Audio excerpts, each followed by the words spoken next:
पीले दांत वाली बहू। रंजना कभी ब्रश नहीं करती थी। उसे कितनी बार उसके माँ बाप ने डांटा, लेकिन उसका कोई असर उस पर होता ही नहीं था, जिस कारण से उसके दांत पीले पीले हो जाते हैं। शादी के बाद।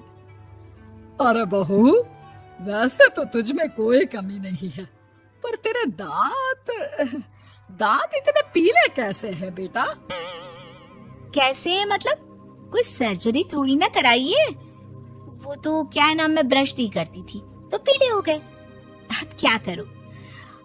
आप कहें तो लाल करवा लूं या फिर काले? यार ये क्या है, क्यों माँ से लड़ रही हो? लड़ रही हूँ?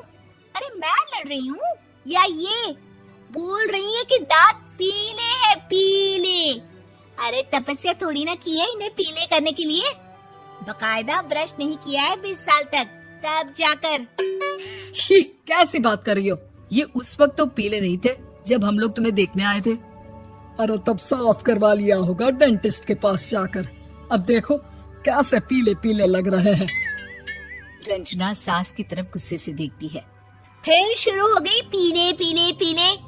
अरे पीले तो तब भी थे जब मेरे हाथ का रसगुल्ला उड़ा उड़ा कर खा रही थी और बोल रही थी, लड़की नहीं गुणों का खजाना दे रहे भाई साहब आप। खैर, अब वो लोग करते भी तो क्या करते, पीले दांत वाली बहू पल्ले पड़ी थी तो झेलना तो था ही। एक दिन कीर्तन में रंजना गाना गा रही थी। अरे कमला बहन, माँ का द्वार है, यहाँ तो सब शुद्ध होकर आते हैं, फिर अपनी बहू को ब्रश भी नहीं करवाती तुम। दूर से पीले पीले दांत भक्ति में बाधा उत्पन्न कर रहे हैं। अरे कोई 2 साल के बच्चे थोड़ी ना लेकर आई हूँ मैं बहू बनाकर। अच्छी खासी लड़की है, अरे कैसे करवाऊं ब्रश? ये तो उसे खुद करना चाहिए ना। अब माँ बाप तो इसके जैसे तैसे निपटा दिए, ये नहीं सोचा कि सास कैसे संभालेगी। सास बहू को लेकर घर आ जाती है, लेकिन सोच लेती है कि अब इसे लेकर कहीं नहीं जाएगी। अगले रोज बहू कहती है, अरे क्या हो गया, मंदिर नहीं जाना क्या? कीर्तन का वक्त हो रहा है। मेरी मधुर वाणी से कान्हा जी जागते हैं और सोते हैं।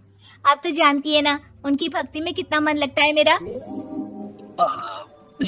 वो क्या है ना, तबीयत ठीक नहीं लग रही है मेरी, आराम करूंगी मैं। तबीयत ठीक नहीं लग रही? अभी तो मिथुन के गाने पर नाच रही थी आप, और अब बोल रही है कि तबीयत ठीक नहीं लग रही। अरे भक्ति में मन लगा लो सासू माँ, ऊपर जाना है, क्या मुंह दिखाओगी आप? हाँ? सास को बहू की बात पर गुस्सा आ जाता है। मैं क्या मुंह दिखाऊंगी, इसकी चिंता तो ना कर, समझी?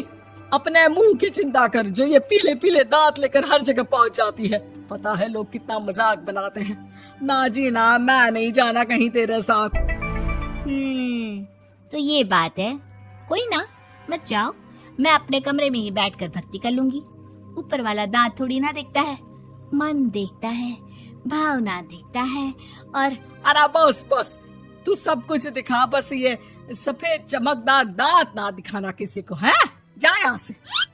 बहू को सास की बात का कोई फर्क नहीं पड़ता, वो तो जैसी थी वैसी ही रह जाती है।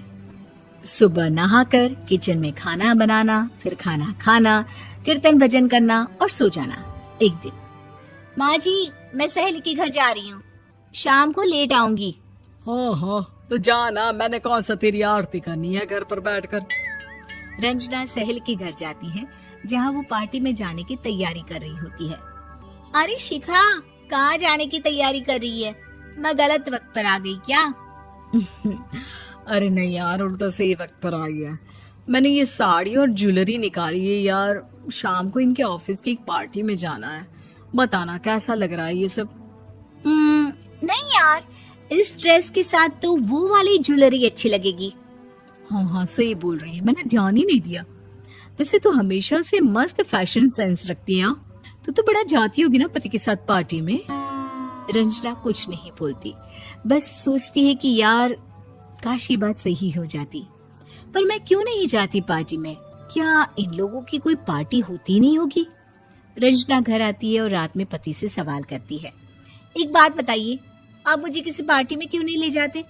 क्या आपके यहाँ ऑफिस में पार्टी नहीं होती? पति बेचारा क्या कहता कि दांत पीले हैं तुम्हारे इसलिए।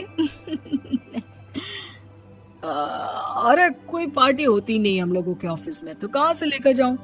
और मार्केट, मॉल, कहीं वीकेंड घूमना, कहीं तो। अरे यार, सारे हफ्ते में एक छुट्टी मिलती है, तो सोचता हूँ कि आराम ही कर लूं। क्यों? रंजना मन मार के रह जाती है। पहले कभी सास के साथ मंदिर जाया करती थी, लेकिन वो भी सास ने ले जाना बंद कर दिया। घर बैठी बैठी रंजना बोर हो जाती है। तभी उसे आइडिया आता है और वो मायके जाने का सोचती है। सासू माँ, 2 दिनों के लिए मम्मी के घर जा रही हूँ। अच्छा ठीक है, आराम से जा। और हाँ, माँ से कुछ अच्छी आदत सीख कर आना कि कैसे शरीर के हर भाग की तरह दांतों की सफाई भी जरूरी होती है, समझी? शुरू हो गई ना आप। वो लोग आपकी तरह नहीं है कि छोटी छोटी बात का बतंगड़ बना दे। उन लोगों के लिए मैं मायने रखती हूँ, ना कि मेरे पीले पीले दांत। रंजना माँ को बिना बताए उन लोगों को सरप्राइज देती है, लेकिन जैसे ही वो दरवाजे पर पहुंचती है, अंदर देखती है कि घर वाले कहीं जा रहे होते हैं।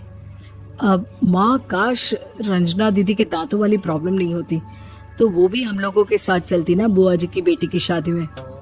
हाँ बेटा, लेकिन अब उसे कौन समझाए कि उसको उसके पीले दांत नहीं दिखते, लेकिन उसके आसपास के लोगों को कितना एम्बैरेसिंग फील कराते हैं। मुझे तो कितनी बार उसके स्कूल की टीचर ने शिकायत की कि उसके साथ कोई लड़की बैठना भी नहीं चाहती, और ना ही कॉलेज में कोई उससे बात करना चाहता था। लेकिन पता नहीं क्यों उसे ये बात समझ में ही नहीं आती। कोई कमी नहीं है उस लड़की में, बस यही कि दांत पीले हैं। वो तो भला हो जीजा जी और उनकी माँ का, जो दीदी को जैसी है वैसे ही रखा हुआ है। रंजना को अपने घर वालों की बात सुनकर बहुत दुख होता है। वो सोचती है कि वो क्या करे, लेकिन फिर वो सीधा डेंटिस्ट के पास जाती है, अपने दांत चमकाती है और कसम खाती है कि वो रोज ब्रश करेगी। अरे क्या हो गया? तुम तो 2 दिनों के लिए गई थी ना। पर कोई ना, अच्छा है, चलो आ गई तो। रंजना सास के सामने आकर खड़ी हो जाती है और पूरी स्माइल करती है, उसके चमकदार दांतों को दिखाती हुई। चले मंदिर। माँ, मुझे माफ कर दीजिए, मैंने आप लोगों को बहुत एम्बैरेसिंग फील करवाया। मैं आज से रोज ब्रश करूंगी।